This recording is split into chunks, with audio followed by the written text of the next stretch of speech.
Hey everyone, welcome back to my channel and welcome back for another edition of Health Class. Pag-uusapan natin today ang stools or poop or feces or number 2. Yes, madami silang pangalan. Alam nyo ba na sa pamamagitan ng poop o ng yung stool, malalaman mo kung gaano ka-healthy ang tao? At alam nyo ba na may at least 7 types ng stool or poop? Kaya, dapat natin itong pag-usapan para malaman nyo kung healthy ba kayo or hindi. Sabihin na natin na ang topic na ito ay medyo mabaho, pero napaka-importanting topic na dapat pag-usapan. Kaya, wear your masks and keep on watching.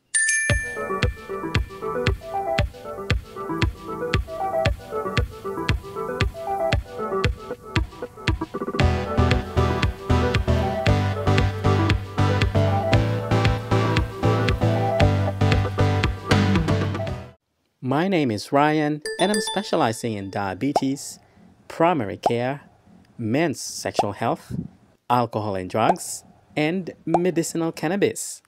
Ang poop, in medical terminology, ay tinatawag din na stool or feces, or tinatawag din itong number 2. Isa itong bodily waste, at isa itong toxic material sa ating katawan na dapat nating ilabas.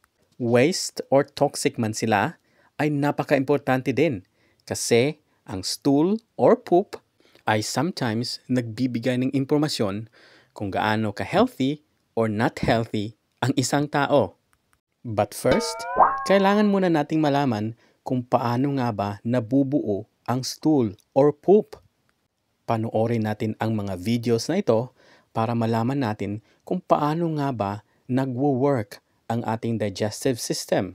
Simulan natin sa pagkain hanggang sa ito ay maging poop. Food in the mouth is mixed with saliva. Saliva begins to dissolve the food as the teeth grind and cut it. Food is forced back into the throat, pharynx, by the tongue. Food in the pharynx stimulates the swallowing reflex. The larynx is pulled upward to meet the epiglottis and seal off the trachea. Food goes from the pharynx to the esophagus. Food moves down the esophagus by peristalsis. The peristaltic wave reaches the esophageal sphincter and food enters the stomach.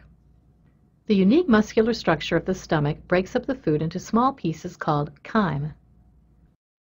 Chyme exits through the pyloric sphincter into the duodenum of the small intestine.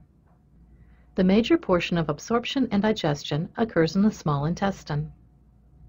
The mucosa secrete enzymes that supplement the digestive enzymes of the pancreas and liver.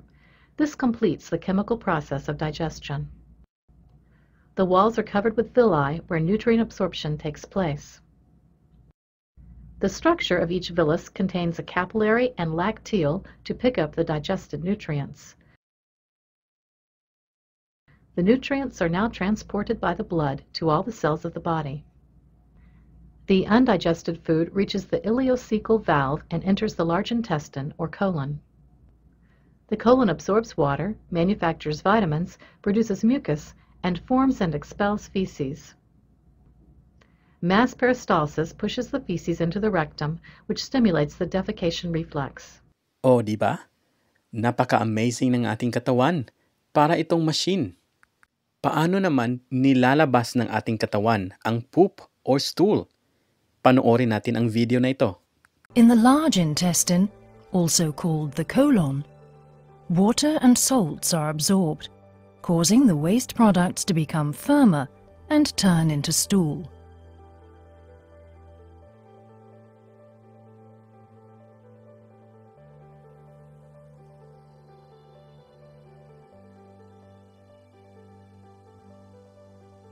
The stool is then pushed through the intestine towards the rectum by a series of muscle contractions known as peristalsis. You have 3 to 4 major peristaltic movements each day. The time it takes for food to pass through your digestive system is called the transit time. The average transit time for females is 2.4 days and 1.9 days for males. When stool fills your rectum, nerve endings register that your bowel wall becomes distended, and a signal is sent to your brain telling you that it's time to find a toilet. At the same time, your internal sphincter relaxes by reflex, and stool moves down towards the anus.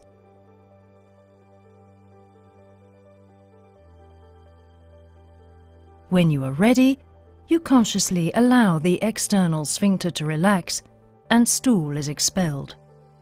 In between going to the toilet, both the internal and the external anal sphincter are contracted to keep you continent and to prevent leakage.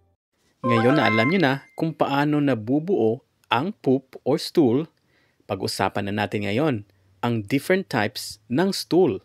Nagtataka ba kayo minsan kung bakit ang color, shape, at size ng yung stool ay paiba-iba? Alam nyo ba na ang color, size, at shape ng inyong poop or stool can tell us if there's something happening inside your body?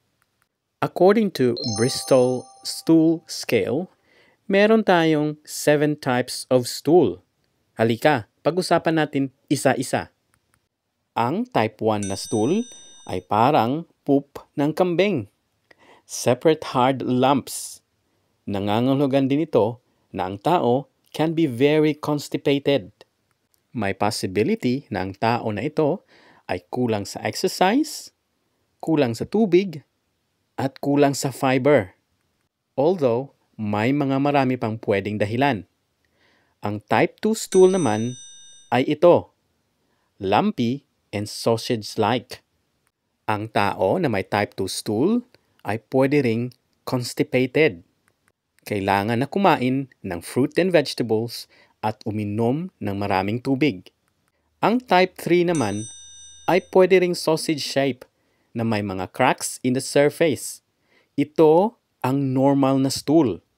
Kung kayo ay nagbawas today at ganito ang forma ng stool ninyo, that means healthy ang stool ninyo. Kagaya rin ng type 4 na isa ring normal type ng stool, sila ay smooth, soft sausage-like or snake-like stool. Ito ay normal.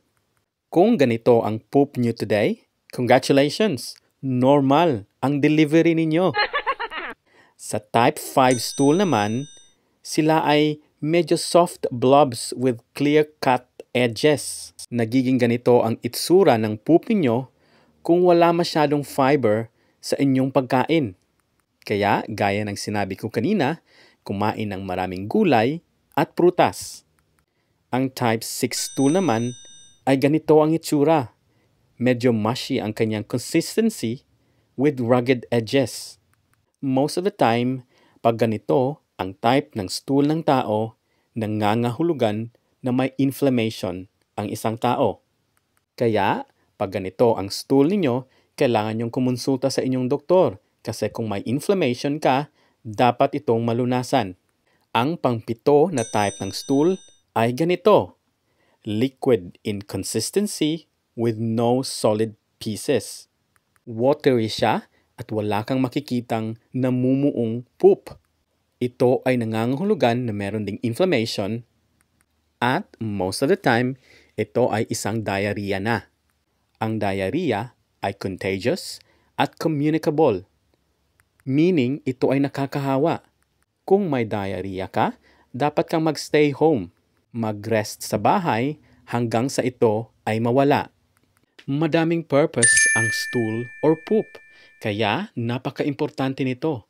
Alam nyo ba na ang stool ay pwedeng gamitin para mag-screen for bowel cancer? Pag ang iyong poop ay may kasamang dugo, pwede rin itong investigahan for internal bleeding.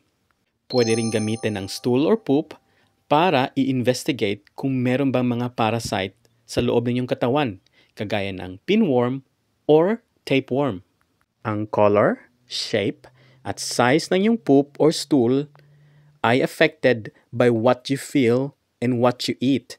And if you have other medical conditions, nakakaapekto sa inyong stool ang anxiety, stress, IBS, diverticulitis, diarrhea, low-fiber diet, at iba pa. Kaya kung may concern kayo about sa poop or stool ninyo, huwag mahiya dahil lahat ng living things on this planet ay nagpo-poop. Ito ay isang normal na process ng ating katawan. Kumonsulta sa inyong doktor kung may concern kayo about sa poop ninyo. Thank you for watching. I shall see you again on my next health class. Stay safe and be healthy.